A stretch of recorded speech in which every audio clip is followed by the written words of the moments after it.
ready? Bienvenido nuevamente a Apex Legends, mi nombre es Bonnie Ben. No olvides suscribirte, darle like, comentar, darle a la campanita para que te lleguen notificaciones cada vez que subo un nuevo video. Hoy vamos a estar hablando de la mejor configuración de Apex Legends para control, guía completa, primera parte.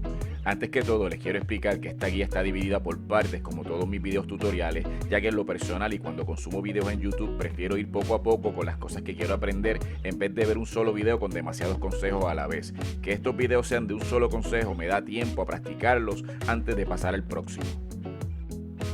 Ok, lo primero que vamos a estar hablando en esta guía de configuración es del gameplay o juego. Es importante que recuerdes que toda esta información son gustos personales y que siempre intentes buscar lo que realmente te funciona a ti.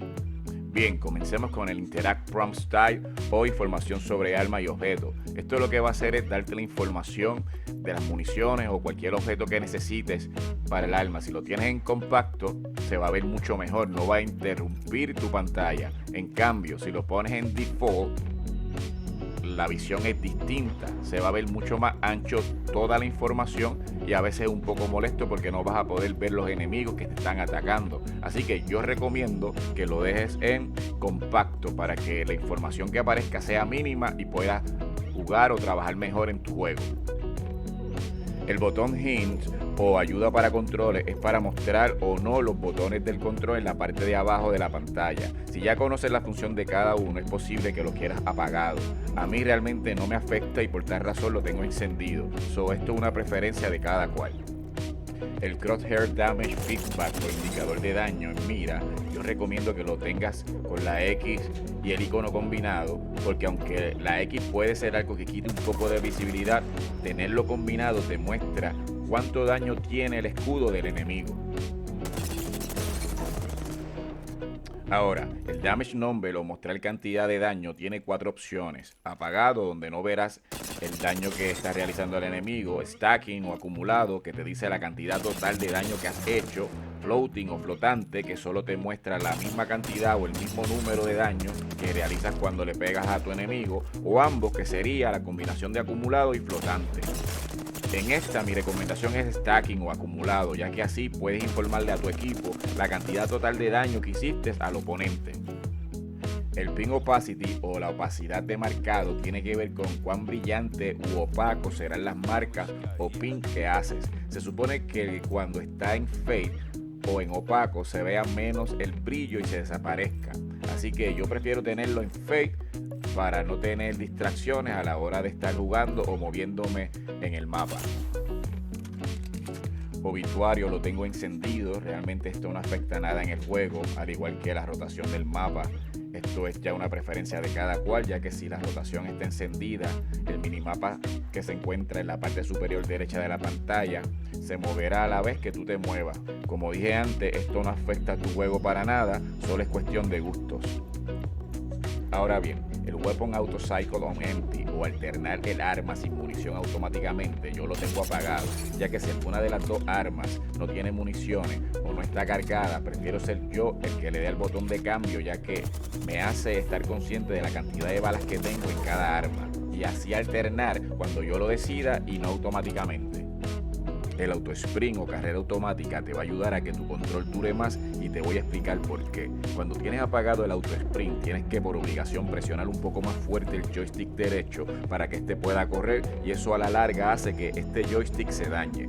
Créeme y estoy seguro que también lo sabes, cuando juegas mucho con el control de mando y lo estás presionando todo el tiempo, este va a dejar de funcionar y tendrás que gastar dinero en uno nuevo. Así que deja encendido el auto sprint siempre, esto es un sí o sí. El double tap sprint o correr con doble toque no lo vas a necesitar, ya que vas a tener carrera automática on o encendido. El jackpack control o control de mochila propulsora lo voy a estar explicando cuando haga el tutorial de Valkyrie, así que continuamos con el siguiente. El Incoming Damage Feedback o indicador de daño recibido tiene 3 opciones. 2 dimensiones, que es un semicírculo indicando desde dónde recibes daño. 3 dimensiones, que sería una flecha o ambas, que te muestra el semicírculo y la flecha. Yo lo tengo en ambas porque a veces estoy tan envuelto en una pelea que con uno solo se me hace a veces difícil identificar de dónde vienen los tiros. Ahora bien, el Taking Damage Cloud Dead Box o Crafting Menu o recibir daño, cierra el menú de caja del enemigo o fabricación. Es algo que la gran mayoría recomienda que lo tengas apagado para cuando estés en una pelea puedas hacer el cambio de escudo rápido sin que te saque del menú cuando estás looteando. Yo en lo personal lo utilizo encendido porque prefiero reaccionar cuando me están atacando de manera rápida aunque no haya podido lootear o cambiar el escudo. Todas las siguientes configuraciones no afectan nada en el juego y si lo desean lo pueden dejar como lo tienen o utilizar los míos. Así que hablemos del Color Blind Mode o modo daltonismo. Aquí hay varias opciones. La que está por defecto, que sería apagado y todos los colores son los colores normales del juego: protonopía, deuteronopía y tritanopía. ¿Para qué sirve esto? Esto realmente es para aquellas personas que tienen alguna afección en los ojos, en la cual no pueden ver los colores de manera normal. Pero la comunidad de Apex Legends, en la búsqueda de mejorar su juego, la utilizan para que el punto de mira cambie de color y tenga una mejor visibilidad. La más utilizada, fuera de la que es por defecto, es la tritanopía. Esto hace que el punto de la mira se vea en amarillo para aquellas personas que no tienen daltonismo. Esto hace, entre comillas, que puedas ver mejor a tu enemigo. Yo he utilizado ambas y prefiero esta última que les mencioné, ya que me ha ayudado bastante en mi juego para ver a quién le disparo. En los próximos videos de esta guía estaremos hablando de la mejor configuración de control, video y el audio. Así que hasta aquí esta primera parte de la mejor configuración de Apex Legends para control, guía completa. Si te gustó este video no olvides suscribirte, comentar, compartir, pero sobre todo darle a la campanita para que seas parte de este grupo que va creciendo poco a poco y que al igual que yo solo buscamos mejorar nuestro juego en Apex Legends. Nos vemos en la próxima. Yeah baby, let's go.